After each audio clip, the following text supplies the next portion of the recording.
It's just too little known, about our culture that's been oppressed. We see a lot of conspiracy between the invaders. As you are well aware that this is 99 years since the United States invaded Hawaii, violated 5 treaties of peace, perpetual peace and friendship. Yeah, we see this road being symbolic of the continued oppression of Hawaii's First People, the attempt to erase the culture with, hiding behind the color of law, continued disregard for the human rights, as well as this demonstrates the cultural rights, economic rights of Hawaii's First People.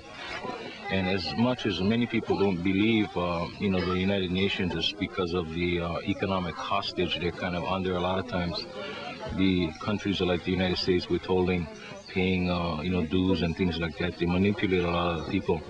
But irregardless of that, this is a decade of, the rights of indigenous people that's being drafted in the international community.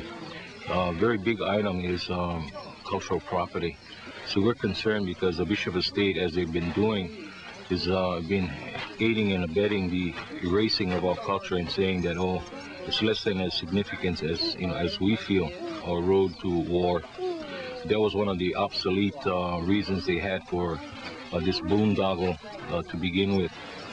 Mo'okapu was also thousands of skeletal remains were removed from that particular site to make the airport for the landing of invader craft.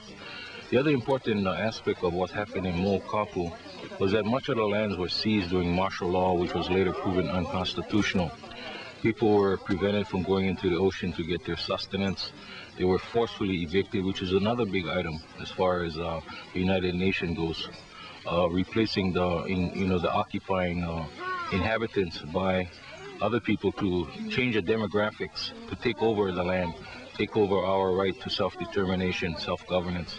Politicians with no class traveling first class and continue to perpetuate fraud and corruption, because this is really a fraudulent scam. Anyway, as a continuation of the overt war going on against Hawaii's indigenous people, one of the excuses of the highway was to connect the military bases. As we mentioned earlier, this was, the sites that were taken over during martial law, which was proven illegal. Yet again, see, all of these connections here are really to facilitate the connection of other, military installations that, again, have contaminated Pearl Harbor, for example. And we spell Pearl Harbor P-E-R-I-L. But this highway, again, represents the dislocation of Hawaii's First People, the irreplaceable cultural treasures here that we see with our own eyes that have been lied about by the Bishop Museum, who's profiting at our loss. They're supposed to be a non-profit agency.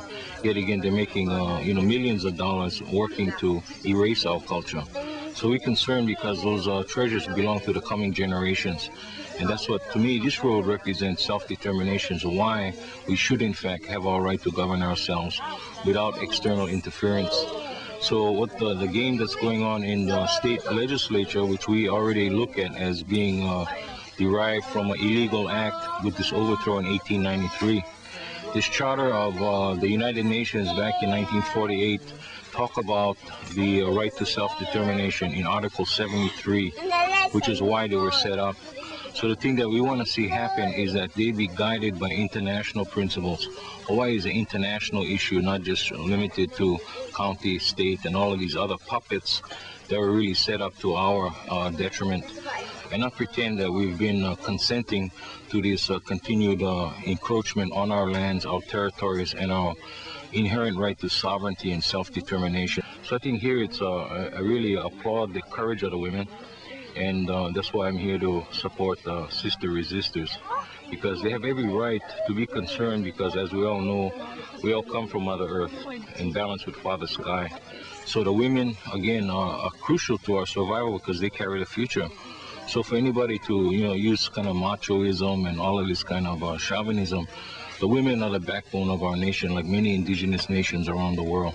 We honor them because they give life to the new generations. And those are the things that need to be considered in this encounter that we have that really is like a cultural clash. And I would hope that this would help people to kind of want to come out and be curious and not apathetic because of their kind of indoctrination by a lot of erroneous propaganda and history.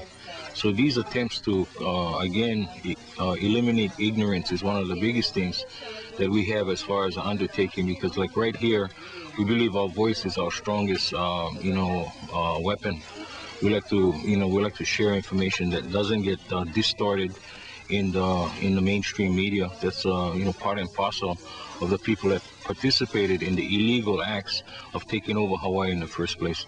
And we see this road as turning into not a monument to corruption and political patronage, but this being a step to self-determination, which is something that we really need to leave as a legacy of peace and friendship for all of the generations that call Hawaii home, and that in fact will come after us. The stealing of water, which is also like the lifeblood that goes with Mother Earth. You look around and you see a lot of these streams that were one time perennial, they're all dried up. They encounter with the drilling up at the head of the tunneling. We also see they encountered big amounts of water that were destroyed because of going through the natural dikes and dam systems. So I think what's really happening is that the invader government, their form of oppressive government, that's hidden under this veil of democracy, which really is, again, nothing that's really conducive for the survival of the indigenous people, because they fail to look at the illegitimacy of how they're in place in the first place. You see, this denial of allowing indigenous Kanaka Maoli Hawaiian people to have access to these sites has been why many of it has, we never knew how lush and how beautiful this particular valley has been. So it's really encouraging to see a lot of young people be here. I wish there were more young people. So in fact that they can see, and witness this legacy that was left by our pupunas and our ancestors. So I really applaud the courage of the women, and we support them as we do Mother Earth. I think this is something that's very symbolic, that this particular heiau, of all the heiaus, is the one that we talk about as Mother Earth.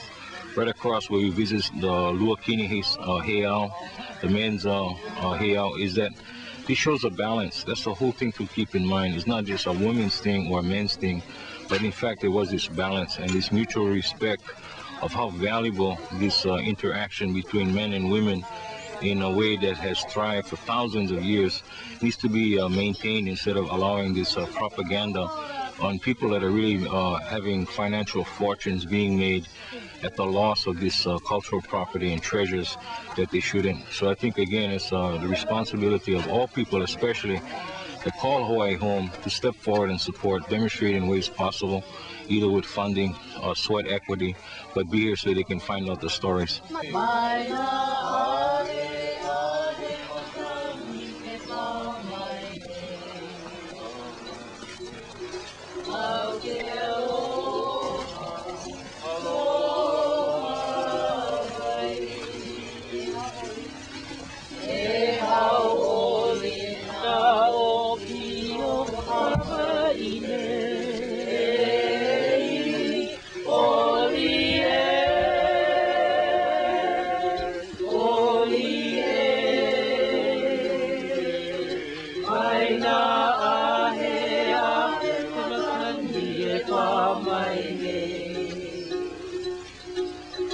Okay.